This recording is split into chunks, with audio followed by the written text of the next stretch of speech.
ठिकाण आसाम. धावपट्टी, मोरान बायपासवरील आपत्कालीन लँडिंग फॅसिलिटी आणि वातावरणात घुमणारा आवाज. काउंटडाऊनचा 5, 4, 3, 2, 1. पुढच्या क्षणी आकाशाला चिरत येणाऱ्या महाकाय विमानांच्या चाकाचा धावपट्टीशी झालेला स्पर्श, घर्षणाचा तो आवाज, सकाळच्या शांत धुक्याने वेढलेल्या वातावरणाला एका क्षणात चैतन्य प्राप्त होते. काही सेकंदासाठी सगळं जणू थांबतं. कॅमेऱ्याचे फ्लॅश चमकतात आणि लगेचच देशभरात ब्रेकिंग न्यूजची लाट उसळते.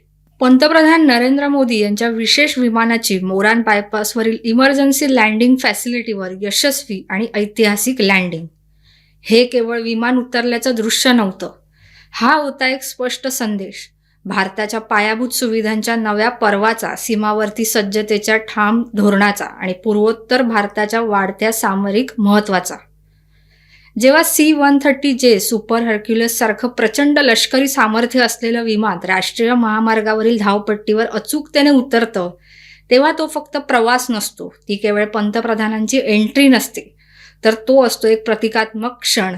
भारत सज्ज आहे, सक्षम आहे आणि आत्मविश्वासाने उभा आहे याचा जगाला दिलेला संदेश.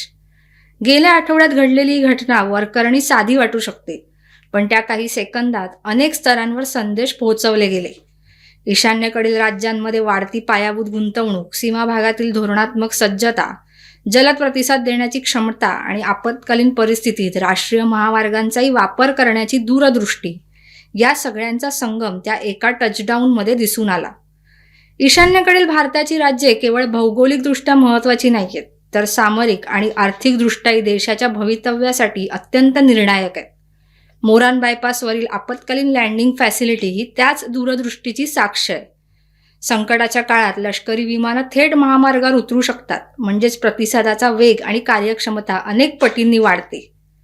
त्या सकाळी मोरानमध्ये झालेले लँडिंग म्हणजे आत्मनिर्भर भारताच्या क्षमतेचं प्रदर्शन. भारताकडे डोळे वटारून पाहणाऱ्यांना दिलेलं ठोस उत्तर. तर राष्ट्रीय महामार्गावर उभारलेली ही अत्याधुनिक आपत्कालीन लँडिंग सुविधा नेमकी कशी आहे, तिची रचना, तांत्रिक वैशिष्ट्ये आणि सामरिक उपयोग काय आहे, आणि या ऐतिहासिक लँडिंग मागची व्यापक कहाणी काय सांगते, या सगळ्याचा सविस्तर आढावा आपण आजच्या व्हिडिओमध्ये घेणार आहोत. नमस्कार, न्यूज रंकामध्ये आपलं स्वागत आहे आणि तुम्ही पाहतात इन्फ्रावर बोलू काही. ईशान्य भारताच्या सामरिक क्षमतेला नवे पंख देणारी ऐतिहासिक घटना नुकतीच घडली. नरेंद्र मोदी यांनी आसाममधील मोरान येथे C-130J या प्रगत लष्करी विमानातून ईशान्येकडील पहिल्याच आपत्कालीन लँडिंग सुविधेवर थेट लँडिंग करून देशाच्या संरक्षण इतिहासात एक नवा अध्याय लिहिला. दिब्रुगड परिसरातील राष्ट्रीय महामार्गावर उभारण्यात आलेल्या या इमर्जन्सी लँडिंग फॅसिलिटीचे उद्घाटन करताना भारताच्या संरक्षण पायाभूत सुविधांना एक भक्कम आधारस्तंभ मिळाल्याचं स्पष्ट झालं. महामार्गावर विमान उतरते हा केवळ एक थरारक क्षण नव्हता, तो भारताच्या सज्जतेचा आणि दूरदृष्टीचा प्रत्यय देणारा क्षण होता. पारंपरिक धावपट्ट्यांवर अवलंबून राहण्याऐवजी आता राष्ट्रीय महामार्गही गरज पडल्यास हवाई तळाचे रूप धारण करू शकतात, ही संकल्पना प्रत्यक्षात उतरली आहे. ईशान्य भारतातील ही पहिलीच सुविधा असल्याने तिचे सामरिक महत्त्व अधिक अधोरेखित होते. सीमाभाग संवेदनशील असलेल्या या प्रदेशात कोणती युद्धजन्य परिस्थिती उद्भवल्यास किंवा शत्रूंकडून हवाई तळांवर हल्ला झाल्यास पर्याय धावपट्टी म्हणून ही इमर्जन्सी लँडिंग फॅसिलिटी तात्काळ वापरता येणार आहे. आसामचं भौगोलिक स्थान लक्षात घेतलं तर ही सुविधा केवळ एक प्रकल्प नाहीये, तर राष्ट्रीय सुरक्षेची मजबूत ढाल आहे. चीन, म्यानमार, भूतान आणि बांगलादेश या देशांच्या जवळ असलेल्या या भागात सामरिक तयारी अत्यंत महत्त्वाची ठरते. अशा वेळी महामार्गावरील धावपट्टी हवाई दलासाठी जलद प्रतिसाद देण्याचे प्रभावी साधन ठरेल. सैनिक, शस्त्रसामग्री किंवा अत्यावश्यक उपकरणं अल्पावधीत हलवणं अधिक सोपं होईल. याचबरोबर या सुविधेचे महत्त्व केवळ संरक्षणापुरतं मर्यादित नाही. ईशान्य भारतात पूर, भूकंप किंवा भूस्खलन सारख्या नैसर्गिक आपत्ती वारंवार येत असतात. अशा वेळी मोठ्या वाहतूक विमानांद्वारे मदत साहित्य, औषधं, अन्नधान्य किंवा बचाव पथकं थेट प्रभावित भागाजवळ उतरवणे शक्य होणार आहे. त्यामुळे आपत्कालीन व्यवस्थापन अधिक गतिमान आणि परिणामकारक होईल. पंतप्रधानांच्या उपस्थितीत झालेले ऐतिहासिक लँडिंग केवळ एक प्रात्यक्षिक नव्हतं, तर भारताच्या संरक्षण व्यवस्थेतील आत्मविश्वासाचं प्रतीक होतं. देश आता केवळ सीमांचं रक्षण करण्यापुरता मर्यादित नसून अत्याधुनिक आणि बहुआयामी पायाभूत सुविधा उभारून भविष्यातील आव्हानांना सज्ज असल्याचा ठाम संदेश या घटनेतून देण्यात आलाय.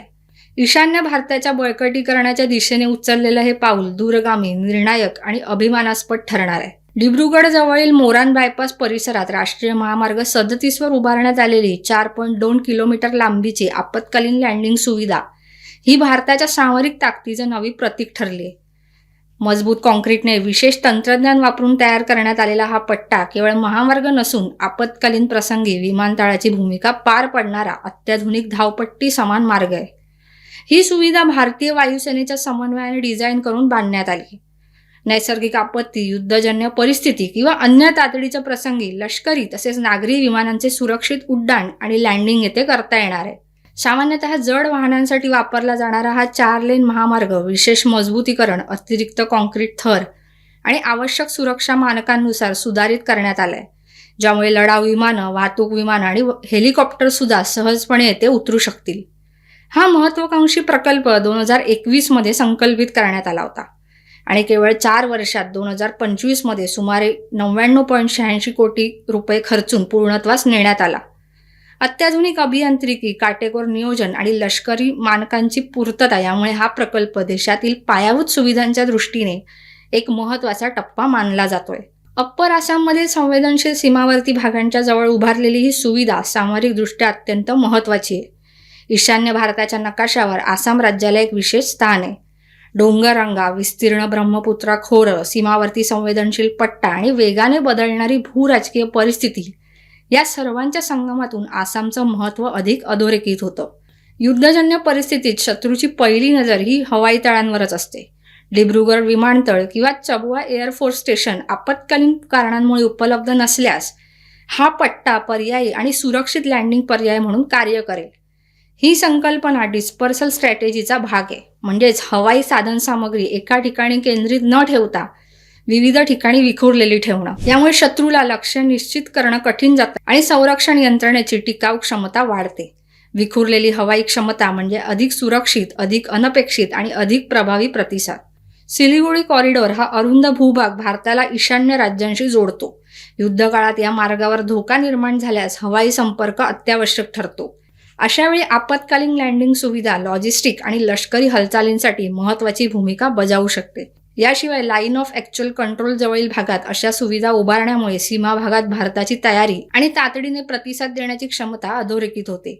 ही सुविधा वारकऱ्यांनी एक मजबूत, सरळ आणि रुंद महामार्गाचा पट्टा वाटतो, परंतु प्रत्यक्षात तो अत्याधुनिक तांत्रिक निकषांनुसार बांधलेला असा विशेष भाग आहे, जो आवश्यकतेनुसार लढाऊ विमानांसाठी धावपट्टीचे काम करू शकतो. विशेष दर्जाच्या कॉन्क्रीट डांबर मिश्रणाचा वापर, जादा जाडी, अचूक समतलता, दोन्ही बाजूंना सुरक्षित मोकळी जागा, रात्रीच्या लँडिंगसाठी तात्पुरती प्रकाश योजना उभारण्याची सोय आणि सुरक्षेची विशेष यंत्रणा या सर्व बाबी लक्षात घेऊन हा पट्टा विकसित करण्यात आलाय.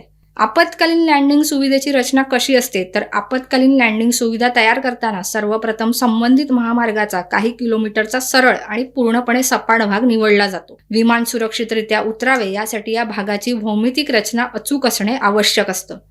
त्यानंतर जड लढाऊ किंवा मालवाहू विमानांचं प्रचंड वजन सहन करण्याची ताकद या रस्त्यावर असणं अपेक्षित असतं. त्यासाठी रस्त्यावर जाड कॉन्क्रीटचा मजबूत थर टाकला जातो. हा थर सामान्य महामार्गापेक्षा अधिक मजबूत असतो. तसेच या पट्ट्याला साधारण रस्त्यापेक्षा अधिक रुंदी दिली जाते, जेणेकरून विमानाला पुरेशी स्थिरता आणि सुरक्षित अंतर मिळेल. रस्त्यावरील फलक, लाईट पोल, मीडियन बॅरियर यासारख्या अडथळ्यांची रचना अशी केली जाते की ते तात्पुरते हटवता येतील. काही मिनिटात रस्ता पूर्णपणे मोकळा करण्याची क्षमता ही आपत्कालीन लँडिंग सुविधेची मोठी वैशिष्ट्य आहे. याशिवाय पावसाचं पाणी साचू नये म्हणून उत्तम निचऱ्याची व्यवस्था आणि समतल पृष्ठभाग तयार केला जातो. विमान उतरल्यावर ते वळवण्यासाठी किंवा थांबवण्यासाठी बाजूला विशेष जागा राखून ठेवली जाते. या सर्व बाबी भारतीय वायुसेनेच्या कठोर मानकांनुसार आखल्या जातात, ज्यामुळे मोठ्या विमानांचं सुरक्षित संचालन शक्य होतं. आपत्कालीन लँडिंग सुविधा सक्रिय करण्याची प्रक्रिया ही अत्यंत नियोजित आणि समन्वयपूर्ण असते. स्थानिक प्रशासन आणि पोलिसांच्या मदतीने संबंधित महामार्गाचा भाग तात्पुरता बंद केला जातो. पृष्ठभागावर कोणतेही दगड, कचरा किंवा अडथळे नसल्याची काटेकोर तपासणी केली जाते. त्यानंतर तात्पुरती एअर ट्रॅफिक कंट्रोल प्रणाली, कम्युनिकेशन उपकरणे आणि आवश्यक नेव्हिगेशन सहाय्य उभारले जाते. हवामान, वाऱ्याची दिशा आणि वेग यांचा अचूक अभ्यास करून विमान उतरते किंवा उड्डाण करते. संपूर्ण ऑपरेशन पूर्ण झाल्यानंतर काही वेळातच तोच रस्ता पुन्हा वाहतुकीसाठी खुला केला जातो.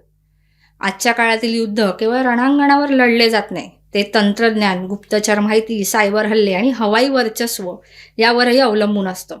हवाई दलाला जलद हालचाल करण्यासाठी पर्यायी धावपट्ट्या असणं अत्यंत महत्त्वाचं ठरतं. महामार्गावरील इमर्जन्सी लँडिंग फॅसिलिटीमुळे लढाऊ विमानं थेट सीमा भागाच्या अधिक जवळून ऑपरेशन्स करू शकतात. यामुळे प्रतिसादाचा वेळ कमी होतो आणि रणनीती अधिक प्रभावी ठरते.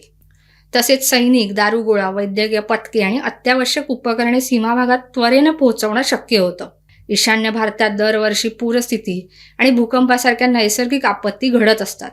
ब्रह्मपुत्रा नदीच्या पुरामुळे अनेक भाग देशापासून तुटून पडतात. अशावेळी मदत आणि बचाव कार्य तातडीने पोहोचणं गरजेचं असतं. आपत्कालीन लँडिंग सुविधा केवळ लष्करी गरजांसाठीच नव्हे तर नागरी आपत्ती व्यवस्थापनासाठीही महत्त्वाची ठरते. वैद्यकीय साहित्य, अन्नधान्य, बचाव पथके आणि आपत्कालीन साधनसामग्री थेट प्रभावित भागाजवळ उतरवता येते. त्यामुळे मदत कार्याचा वेग वाढतो आणि जीवितहानी कमी करण्यास मदत होते. या दृष्टीने पाहता ही सुविधा राष्ट्रीय सुरक्षेबरोबरच मानवी सुरक्षेलाही बळ देते. भारताची संरक्षण सज्जता आता केवळ सीमारेषांपुरती मर्यादित राहिलेली नाही, तर ती देशातील महामार्गांवरही दिसू लागली आहे. डिब्रुगड जवळील मोरान बायपासवरील राष्ट्रीय महामार्ग 37वर विकसित केलेली आपत्कालीन लँडिंग सुविधा हे त्याचे ताजे उदाहरण आहे. पण ही एकमेव सुविधा नाही. देशभरात अशा अनेक धावपट्ट्या सज्ज आहेत. उत्तर प्रदेशमधील आग्रा लखनौ एक्सप्रेसवेवर सुमारे 3.2 किलोमीटर लांबीचा विशेष आपत्कालीन धावपट्टीचा भाग तयार करण्यात आलाय. या ठिकाणी भारतीय हवाई दलाच्या लढाऊ विमानांनी यशस्वी लँडिंग आणि टेक ऑफ करून त्याची क्षमता सिद्ध केली. त्याच धर्तीवर पूर्वांचल एक्सप्रेसवे आणि यमुना एक्सप्रेसवे येथे 3.2 किलोमीटर लांबीच्या धावपट्ट्या विकसित करण्यात आल्या. यमुना एक्सप्रेसवेवर तर यापूर्वी प्रत्यक्ष विमान लँडिंगचे यशस्वी प्रात्यक्षिक झाले, ज्यामुळे या प्रकल्पाचे सामरिक महत्त्व अधोरेखित झाले.